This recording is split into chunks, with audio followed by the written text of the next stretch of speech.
আসসালামু আলাইকুম সবাইকে। বাধ্য ভালোবাসা গল্পের ৮ নাম্বার পার্ট। তো বেশি কথা না বলে চলুন গল্প শুরু করা যাক। ইজানের পাশে সিটে যে ডক্টর বসেছে, সে ডক্টর তার ওয়াইফকে ইজান আর পদ্মকে দেখিয়ে বলল, দেখো ইজান সাহেব কি রোমান্টিক। তার বউ জানলার পাশে ঘুমিয়েছে বলে তার বউয়ের মাথা কাঁধে রেখেছে। আর তুমি হলে আমি যদি ইচ্ছে করে মাথাটা রাখতাম তোমার কাঁধে, তুমি সরিয়ে দিতে। ওনার কাছ থেকে কিছু শেখা উচিত তোমার। সে ডক্টর শুধু হজম করলো কথাটা। ইজান শেখ এমন হবে বিয়ের পর সে জানতোই না। প্রায় ৭ ঘন্টা জার্নির পর তারা সবাই সাজেকে এসে পৌঁছেছে। এর মাঝে আবার এক রেস্তোরাঁয় সবাই নাস্তা করে নিল। সব কাপলদের জন্য একটা রুম, আর যারা সিঙ্গেল তাদের ৩ জনের জন্য এক একটা রুম। ইজান এত দূর জার্নি করে টায়ার্ড, সে বেডে শুয়ে আছে আর মনিরা শেখের সাথে কথা বলছে। পদ্ম ব্যালকনিতে দাঁড়িয়ে আছে, তার এই পরিবেশটা খুব ভালো লাগছে। মুগ্ধ নয়নে চারপাশ দেখছে পদ্ম। জায়গাটা এত বেশি সুন্দর যে সে জানতোই না।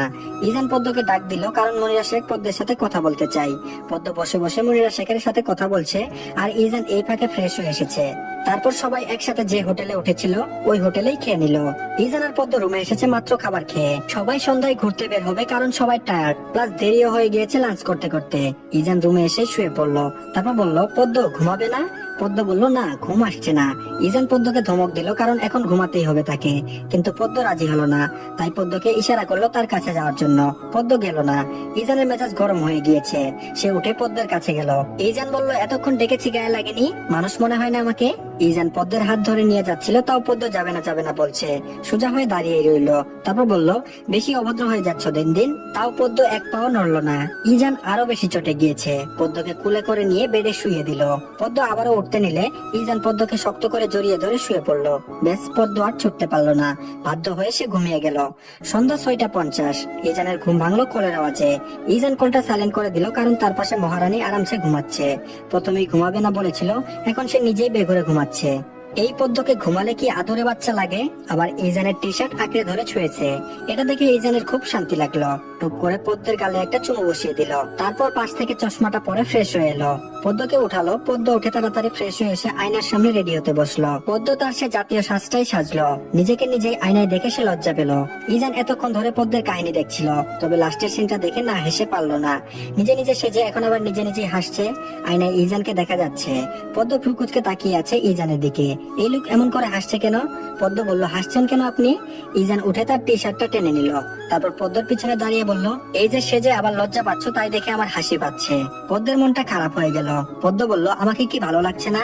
ইজান পদ্মের সামনে দাঁড়ালো। পদ্মের কোমর খুব হালকা ভাবে জড়িয়ে ধরে বলল, পদ্ম ফুল সাজলেও সুন্দর আর না সাজলেও সুন্দর, তবে আজ অনেক সুন্দর লাগছে তোমাকে। পদ্ম হাসলো। ইজানের বুকে আঁকিবুকি করছে। তারপর বলল, ধন্যবাদ ডাক্তার সাহেব। ইজান পদ্মকে ছেড়ে দিল। অনেক লেট হয়ে গিয়েছে। রায়হান সাহেব বারবার কল দিচ্ছেন। ইজান তড়িঘড়ি করে পদ্মকে নিয়ে রুম থেকে বের হলো। সবাই একদম রেডি হয়ে আছে, শুধু তাদেরই দেরি হয়েছে। তাদের নিচে নামতে দেখে রায়হান সাহেব বললেন, আপনাদের এত দেরি হচ্ছিল কেন? ইজান বলল, ঘুম থেকে উঠতে দেরি হয়ে গিয়েছিল, চলুন আমরা এখন যাই। পাশ থেকে অন্য একটা ডাক্তার বলল, আরে বুঝেন না রায়হান আহমেদ নতুন নতুন বিয়ে করেছে তাই দেরি হয়েছে, আশা করি আর বোঝাতে হবে না। কথাটা শুনে সবাই একদম হেসে দিল। আর এর মধ্যে পদ্মা লজ্জায় শেষ। কত বড় বড় মানুষজন আছেন, তাদের সামনে এসব কথা শোভা পায় না। যদিও সবাই ফ্রি একদম, তবে পদ্ম যে নতুন নতুন তাই হয়তো তার লজ্জা লাগছে। আর এদিকে সায়না রীতিমতো রাগে ফুঁসছে। এত আধিক্যতা দেখানোর কি আছে? আজ ওই মেয়ের জায়গায় সে থাকতো, সেও হয়তো এসব লজ্জা পেত, কিন্তু এখন ইজানের পাশে অন্য কেউ দাঁড়িয়ে আছে। উফ, রাগ লাগছে ভীষণ। ইজান পদ্মের হাত ধরে হাঁটছে। ইজান এই সময়টা খুব এনজয় করে। আর পদ্ম সে তো সাজেক দেখায় ব্যস্ত। চারপাশে কি সুন্দর লাল নীল লাইট জ্বলছে। ইস, কি যে ভালো লাগছে। সবাই সবার মতো হাঁটছে। হঠাৎ এক পাগল পদ্মের সামনে পড়লো। পদ্ম পাগলকে দেখেই চিল্লিয়ে উঠলো। ইজান যদিও পদ্মকে তার পিছনে রেখেছে কারণ পাগলটা বারবার পদ্মকেই ধরতে চাচ্ছিল। শেষে ইজান একটা ধমক দিল পাগলটাকে। পাগলটা চলে গেল। ইজান পদ্মকে তার সামনে দাঁড় করালো। পদ্মের বাহুতে হাত রেখে বলল, এভাবে চিৎকার করা লাগে? পদ্ম ভয়ে ভয়ে বলছে, আমার ভীষণ ভয় লেগেছিল। ইজানের রাগ হলো। তারপর বলল, তুমি কোন জিনিসে ভয় পাও না বলো তো? ইজানের কথায় পদ্মের চোখ দিয়ে পানি পড়ে গেল। এমনিতেও সে ভয় পেয়েছে, তার উপর আবার ইজান এমন ভাবে রেগে কথা বলছে। পদ্ম তার দু বাহু থেকে ইজানের হাত সরিয়ে দিল। তারপর বলল, পচা লোক একদম। ইজান বলল, আবার অভিমানও হয়েছে দেখি। আচ্ছা থাক, আর বকা দেব না আমার এই পিচ্চি বউকে। পদ্ম মুখ ফিরিয়ে নিল। তারপর বলল, কথা বলবো না আপনার সাথে। ইজান হাসলো। দিনে কতবার যে এই মেয়ে রাগ করে বলার বাইরে। আচ্ছা বলতে হবে না, এখন চলো। আবারও তারা হাঁটতে শুরু করলো। ইজান আর পদ্ম এখন একটা চায়ের দোকানে এসেছে। তারা দুজন চা খাচ্ছে। সেই সময় চা আর বাইরে হালকা প্রকৃতির বাতাস বাতাস, ইস কি যে ভালো লাগছে। ইজান পদ্মকে নিয়ে আবার হোটেলের ওইদিকে এসেছে। সবাই চেয়ারে বসে আড্ডা দিচ্ছে। ইজান পদ্মকে নিয়ে ওখানেই গেল। মেবি সবাই গানের কলি খেলছে। ইজান একটা চেয়ারে বসার পর পদ্ম ইজানের পাশের চেয়ারে বসতে যাবে, তখন সায়ানা বসে গেল। ইজানের মেজাজ খুব খারাপ হয়ে গেল। সে উঠে পদ্মকে নিয়ে অন্য কোথাও বসলো। সবাই গান গেয়েছে একটা একটা করে। যেহেতু ইজান গান পারে না, তাই পদ্মকে গান গাইতেই হবে। পদ্ম দ্বিধায় পড়ে গেল। পদ্ম ইজানের দিকে তাকাতেই ইজান চোখ দিয়ে ইশারা করলো গান গাওয়ার জন্য। অতঃপর পদ্ম গান শুরু করলো। এই গানটা তার বান্ধবীর ফোনে শুনেছিল, তখন থেকে শিখে গিয়েছে। তারপর পদ্ম আমার আপন হারা প্রাণ আমার বাঁধন সেরা প্রাণ গানটি গাইলো। তার গান শুনে সবাই তো রীতিমতো অবাক। পদ্ম গান গাইছে আর ইজান অবাক হয়ে তাকিয়ে আছে পদ্মর দিকে। এই মেয়ে এত ভালো গান জানে, ইজানকে তো কখনো শোনায়নি। কি সুন্দর কণ্ঠ। পদ্মের গান শেষে সবাই হাতে তালি দেওয়া শুরু করলো। ইজানও হাতে তালি দিল। সবাই পদ্মকে বলছে গানটা খুব সুন্দর হয়েছে। আর পদ্ম হেসে হেসে ধন্যবাদ জানাচ্ছে সবাইকে। তারপর রাতের খাবার খেয়ে ইজান পদ্মকে নিয়ে রুমে এসেছে। পদ্ম বেলকনিতে যাবে, তখন ওই ইজান পদ্মের হাত টেনে ধরলো। ইজান বলল, এত সুন্দর গান গাইতে পারো, কই আমাকে তো আগে কখনো শোনাওনি। পদ্ম বলল, সুন্দর হয়েছে বুঝি। ইজান বলল, খুব। পদ্ম বলল, আপনি তো কখনো শুনতে চাননি বা বলেনও নি। ইজান বলল, তাই বলে কি তুমি গাইবে না কখনো? আমি কি জানতাম আমার বউ গান গাইতে পারে? পদ্ম ইজানের হাত ছেড়ে দিল। তারপর বলল, এখন এটা কার দোষ? ইজান বলল, তোমার দোষ। পদ্ম বলল, চলুন ব্যালকনিতে যাই। পদ্ম ইজানের হাত ধরে ব্যালকনিতে নিয়ে গেল। রাতের সাজেকো খুব সুন্দর। পদ্ম ইচ্ছে করে বক বক করছে আর ইজান শুনছে। ব্যালকনিতে চেয়ার আর টেবিলের ব্যবস্থা আছে। ইজান চেয়ারে বসে আছে আর পদ্ম দাঁড়িয়ে বক বক করছে। এক পর্যায়ে ইজান বেশ বোরিং হয়ে ফোনটা হাতে নিয়েছে। ফেসবুক স্ক্রল করছে আপাতত। পদ্ম ভাবছে ইজান হয়তো তার কথা শুনছে, তাই সে তার মতো কথা বলতেই থাকলো। সে তো আর জানে না ইজান ফোন টিপছে। পদ্ম একসময় কথা বলতে বলতে টায়ার্ড হয়ে গেল। পিছনে ফিরে দেখলো ইজান ফোন টিপছে তার মনে। এতক্ষণ ইজান তার কথা শুনছিল না। পদ্ম রেগে গিয়েছে। রাগে ইজানের হাত থেকে মোবাইলটা নিয়ে নিল। ইজান অবাক হয়ে তাকিয়ে রইল।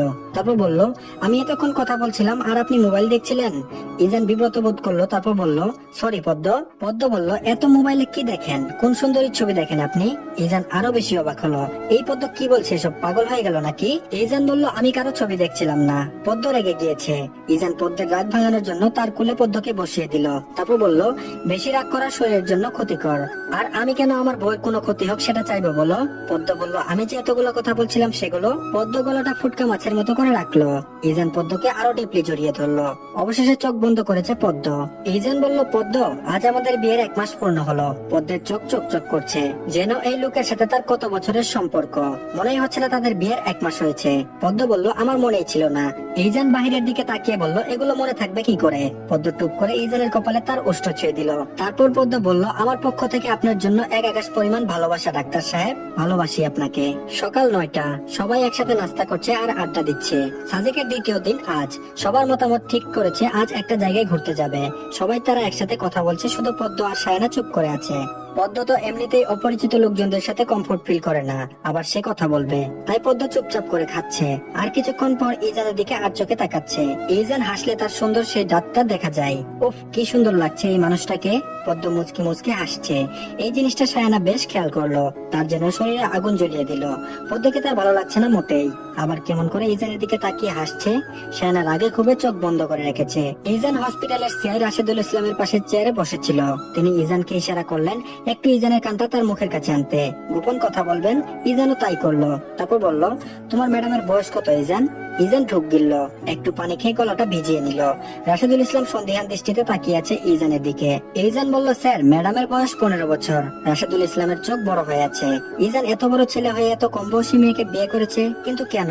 তারপর বলল, তুমি এত বড় দামড়া ছেলে হয়ে এত কম বয়সী মেয়েকে বিয়ে করেছো কেন? তুমি তো শিক্ষিত ছেলে। শিক্ষিত হয়ে অশিক্ষিতের মতো কাজ করেছো। তোমার নামে তো বাল্য বিবাহের মামলা দেওয়া দরকার। হসপিটালের সব ডক্টরদের থেকে রাশেদুল ইসলাম ইজানকে অনেকটাই স্নেহ করেন। ইজানের প্রতি আলাদা একটা মায়া আছে বলতে গেলে। আবার নানা রকম কথা বলে ইজানকে। ইজান সব খুলে বলল রাশেদুল ইসলামকে। রাশেদুল ইসলাম সবটা শুনে ইজানকে বলল, ওহ, তাহলে তো তোমার কোনো দোষ নেই। ইজান অসহায় চোখে মাথা নাড়ালো। রাশেদুল ইসলাম খেতে খেতে বলল, তোমার ম্যাডাম কিন্তু ভালোই সুন্দর আছে। ইজান পদ্মের দিকে তাকালো। পদ্ম নিঃশব্দে খাচ্ছে। ইজান পদ্মকে দেখে হেসে দিল। সব ডক্টরের ওয়াইফেরা ঠিক করলো তারা একটু সাজবে, কারণ এত সুন্দর একটা জায়গায় ঘুরতে যাবে, একটু না সাজলে নাকি ভালো দেখাবে না। তাই সবাই আবার হোটেলে আসলো। পদ্ম কালো রঙের সুতির মতো একটা কুর্তি পরেছে, যেগুলো ইজান সাজেকে আসার আগে কিনে দিয়েছিল পদ্মকে। পদ্মর চুল বাঁধতে ইজান বলল আজ যেন চুলগুলো খোলা রাখে, তাই আর চুল বাঁধলো না। তবে মাথাটা মাঝ বরাবর সিথি করে কয়েকটা ক্লিপের সাহায্যে দুপাশের সামনের চুলগুলো বেঁধে নিল। সামনের দিকে কয়েকটা চুল বের করেছে আর পিছন দিয়ে চুল খোলা, মুখে পাউডার মেখে চোখে কাজল দিল হালকা করে, আর সামান্য লিপস্টিক দিল। পদ্মের কাজ শেষ। ইজানও পদ্মের সাথে ম্যাচ করে আজ কালো শার্ট পরেছে। দুজনেই রেডি, এবার বেরোবে তারা। সবাই ঠিক করলো কলঙ্ক পাড়া যাবে, সেখানে পাহাড়ে উঠবে। সবাই রওনা হলো কলঙ্ক পাড়ার উদ্দেশ্যে। পদ্ম তো স্তম্ভিত প্রাকৃতিক সৌন্দর্যের উপর, সে নিজের হাঁটার দিকে না খেয়াল করে চারপাশ দেখতে ব্যস্ত।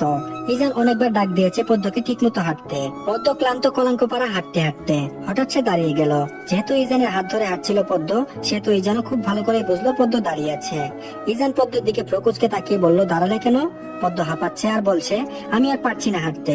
তারপর বলল, পদ্ম কোলে নিব তোমাকে? পদ্ম চোখ বড় করে ইজানের দিকে তাকিয়ে আছে। তারপর বলল, না দরকার নেই, একটু জিরিয়ে নেই, তারপর আবার হাঁটতে পারবো। ইজান দাঁড়ালো কিছুক্ষণ পদ্মের জন্য, তারপর 5 মিনিট জিরিয়ে আবার হাঁটা শুরু করলো। তারা হাঁটতে হাঁটতে আবার হাজাছাড়া ঝর্ণায় চলে এলো।